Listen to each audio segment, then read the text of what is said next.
बोलेंगे हमें दिखाई क्यों नहीं देती वो तरंगे? तो आपने देखा होगा मोबाइल में भी कहा जाता है कि इससे रेडिएशन निकलता है। श्री राधे, जय श्री कृष्णा।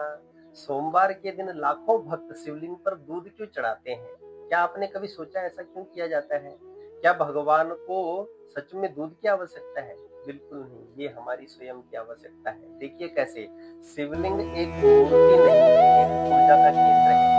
आपने सुना होगा शिवलिंग से तरंगे निकलती हैं 24 घंटे। अब आप बोलेंगे हमें दिखाई क्यों नहीं देती वो तरंगे?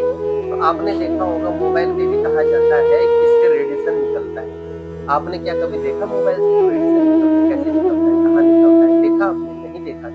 ठीक उसी प्रकार शिवलिंग से वैज्ञानिक भी मानते हैं इस बात को, शिवलिंग से ये तरंगे निकलती रहती है। जब शिवलिंग पर पानी की धार पड़ती है, दूध की धार पड़ती है, वही तरंगे शीतल बन जाती है। और दूध क्या है? शीतलता का प्रतीक है। पानी क्या है? शीतलता का प्रतीक है। जैसे ही वो शिवलिंग से तरंगे निकलती हैं, वो पानी की धार के साथ ठंडी तरंगे निकलती हैं। यदि उसमें पानी न पड़े शिवलिंग में तो तरंगे बहुत गर्म निकलती हैं, जो हमें पता नहीं लगता, दिखाई नहीं देती। लेकिन जैसे ही वो हमारा स्पर्श करती हैं, तो हमारे अंदर का ताप और ज्यादा बढ़ जाता है।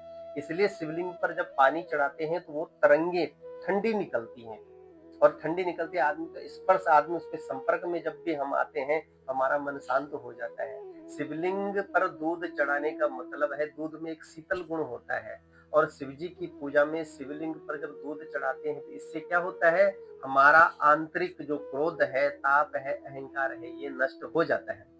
हमारा ये अहंकार नष्ट हो जाता है। कुछ शास्त्रों में ये भी कहा गया है कि दूध से अभिषेक करने पर चंद्रमा से संबंधित जितने भी दोष होते हैं वो शांत हो जाते हैं, क्योंकि चंद्रमा मन का कारक है। इसलिए शिवलिंग पर दूध चढ़ाते हैं। सोमवार का दिन स्वयं चंद्रशेखर का है, और शिव जी को चंद्रशेखर भी कहा गया है। इसलिए यह पूजा और भी प्रभावशाली मानी गई है। दूध चढ़ाना केवल एक क्रिया नहीं है, अपने भीतर के ताप को पिघलाने का एक साधन है। इसलिए शिवलिंग पर दूध जरूर चढ़ाएं।